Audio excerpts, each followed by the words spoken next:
Hello everyone, আসসালামু আলাইকুম। আজকে আমরা আবার যাচ্ছি ডিসি পার্কে।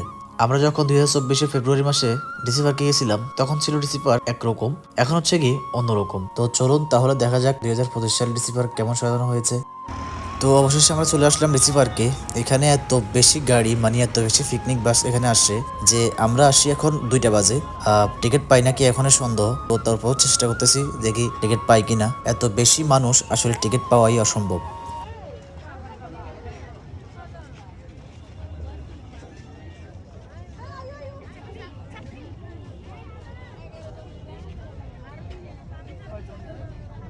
তো আমি 1 ঘন্টা ওয়েট করার পর অবশেষে 5টা টিকিট হাতে পেলাম। যারাই এখানে আসবেন আগে থেকে বলে দিলাম, এখানে আসলে একটু সময় নিয়ে আসবেন, কারণ টিকিট কাটতে অনেক সময় চলে যায়।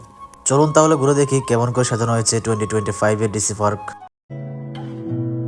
তোমাকে না লেখা চিঠিটা ডাক বাক্সে রাখো কোণে, সাদা খামের না লেখা নাম এঁকেছে তার গানে। তোমাকে না লেখা চিঠিটা ডাক বাক্সে রাখো কোণে, সাদা খামের না লেখা নাম এঁকেছে। প্রতি বছর শীতকালে শত প্রজাতির লক্ষাধিক ফুলের মেলা বসে এই পার্কে। তখন উদযাপন করা হয় এই ফুল উৎসবের।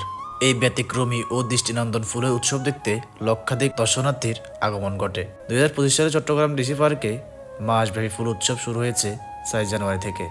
মাসব্যাপী এই উৎসবে দর্শনার্থীদের জন্য থাকছে 136 প্রজাতির 2 লক্ষাধিক বাহারি ফুলের সমারোহ। ঘুড়ি উৎসব, ফিটা উৎসব, নৌকা প্রদর্শনী, চিত্র প্রদর্শনী ও মিউজিক ফেস্ট। আগের বছর শুধুমাত্র এক সাইডেই ফুল উৎসব করা হয়েছিল, কিন্তু এবার 2 পাশেই ফুল উৎসব করা হয়েছে যেন সবার দেখতে সুবিধা হয়। এখানে নতুন করে একটি পানির মধ্যে ভাসমান একটি ফুলের বাগান তৈরি করা হয়েছে। ওখানে যেহেতু এক্সট্রা একটা টিকিট লাগে, তো দেখি ওখানে যাওয়ার টিকিট কত নেয়। আজকে পার্কে অনেক বেশি মানুষ, কারণ অনেক বেশি বাইরে থেকে লোক আসছে, স্কুল ট্যুর থেকে, কলেজ ট্যুর থেকে, অনেক জায়গা থেকে অনেক লোক আসে। এই জন্য আজকে অনেক বেশি ভিড়। তো দেখি এখানে এই ভাসমান যে বাগানটি রয়েছে তার টিকিট পাওয়া যায় কিনা, অনেক চেষ্টা করবো আপনাদেরকে দেখানোর জন্য, যদি টিকিট পাই আর কি। এখানে এসে দেখলাম যে অনেকগুলো মানুষ লাইন ধরে দাঁড়ায় আছে টিকিট নেওয়ার জন্য। এর মধ্যে আমি কি সুযোগ সুবিধা করতে পারি কিনা দেখা যাক। এই ভাসমান যে বাগানটি রয়েছে এটির টিকিট মূল্য মাত্র 30 টাকা। যদিও পাওয়া খুব কষ্টের, কারণ এখানে অনেক বেশি মানুষ আসে আর এই বাগানটা অনেক সুন্দর করে করা হয়েছে, এজন্য সহজে এখানে টিকিট পাওয়া যায় না। আমি অনেকক্ষণ অপেক্ষা করছি এখানে টিকিটের জন্য, বাট পাচ্ছি না, কোনোভাবে এখানে টিকিট ম্যানেজ করা সম্ভব হয়নি। এই জন্য সামনের দিকে চলে আসলাম। এদিকে আছে খাওয়ার যে আইটেম গুলো আছে, লাইক ফুচকা, চটপটি, ঝালমুড়ি, ইভেন হচ্ছে গিয়ে তান্দুরি চা, সব রকমের খাবার এদিকে পেয়ে যাবে। আরো আছে এদিকে কিড জোন, মানে হচ্ছে বাচ্চাদের খেলার রাস্তা, তো বাচ্চারা এদিকে খেলতে পারবে। তো হাঁটতে হাঁটতে চলে আসলাম অসম্ভব সুন্দর একটি জায়গায়, যেখানে রয়েছে অসংখ্য খেজুর গাছ। প্রত্যেকটা গাছের মধ্যে রসের হাড়ি ঝুলতেছে। আমাদের খুবই খেতে ইচ্ছে করতেছে, বাট চাইলেও পারবো না। এটি হচ্ছে সেই ভাসমান বাগানটি, এটার টিকিট আমরা অনেক চেষ্টা করেও পাই নাই। আমরা 2টা গেট থাকে, এটার 2টা গেটে চেষ্টা করছি, বাট কোনো গেটেই আমাদের টিকিট মিলে নাই, অনেক বেশি মানুষ থাকার কারণে। আসলে এদিকে রয়েছে মিউজিক ফেস্ট কর্নার, একটু পরে এখানে আয়োজন শুরু হবে।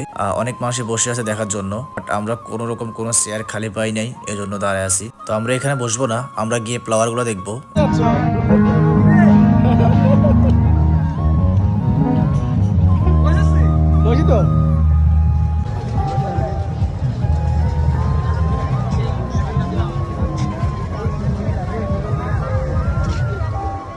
তো আমরা এখন চলে আসলাম ফ্লাওয়ার কর্নারে। এখানে রয়েছে বিভিন্ন প্রজাতির ফুলের সমারোহ, ডালিয়া, চন্দ্রমল্লিকা, ম্যাগনোলিয়া, শিউলি, হাসনাহেনা, অপরাজিতা, যেমন আছে তেমনই আছে চেরি, জারবেরা, উইলো ও স্ট্রবেরিয়া, আছে কন্দার কাম্বরি, হাইব্রিড জবা, চিনি জবা, হিজল, কৃষ্ণচূড়া, বকুল, পলাশ, শিমুল, কবরী, ধান লিলি, নীলফারুল, নীলকণ্ঠ, রেন লিলি, গন্ধরাজ, পল্লিকা, বাসন্তী, লিলিয়াম, জিনিয়া, ইনকা, আরো অনেক রকম ফুল দিয়ে সাজানো হয়েছে এই পার্কটি। সবাই আসলে দেখতে পাবেন।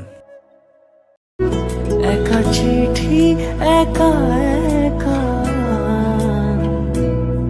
যদি বলি সে সবই তোমারই। একা চিঠি একা একা। আমরা এখানে আসলাম অনেকক্ষণ হয়ে গেছে, দেখি যে অনেক মানুষ এখানে ভিড় করতেছে। তো আমরা এখানে সময় নিব না, কারণ যেহেতু অনেক মানুষ চলে আসছে আর এখানে থেকেও মজা পাবো না। আমরা এখন বের হয়ে যাব। আমরা আসলে গিয়েছিলাম কিছু খেতে, এখানে আগের বার থেকে অনেকগুলোই ফুড কর্নার রাখা হয়েছে, তো আমরা ওখানে খেতে গেছি, বাট ওখানে কোনো রকম কোনো জায়গা আমরা পাই নাই, এই জন্য আমি বাইরে খাবো। বাইরে বের হতে না হতেই এত মানুষের সমাহার দেখে আমি মানে এক প্রকার শক খেয়ে গেছি যে এত মানুষ আজকে এখানে আসছে। আমাদের ভাগ্য ভালো আমরা যে 2টা বাজে আসছি, এই জন্য আমরা তাড়াতাড়ি টিকিট পাইছি। এখানে এক পর্যায়ে মানে টিকিট না পেয়ে মানুষ মানে একটা মারপিট লাগা দিচ্ছিল।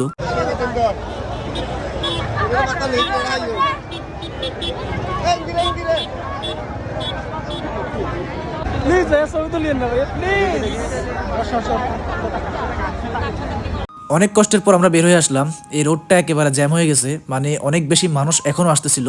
সবাই দেখতেছিল যে এখানে কোনো টিকিট নেই, তারপরে যে মানুষ কেন আসতেছে আমি বলতে পারবো না। আমরা চলে যাচ্ছি এখন। আমার আজকের এই ভিডিওটি ছিল এই পর্যন্তই। ভিডিওটি ভালো লাগলে সবাই লাইক কমেন্ট শেয়ার সাবস্ক্রাইব করবেন। ধন্যবাদ সবাইকে ভিডিও দেখার জন্য।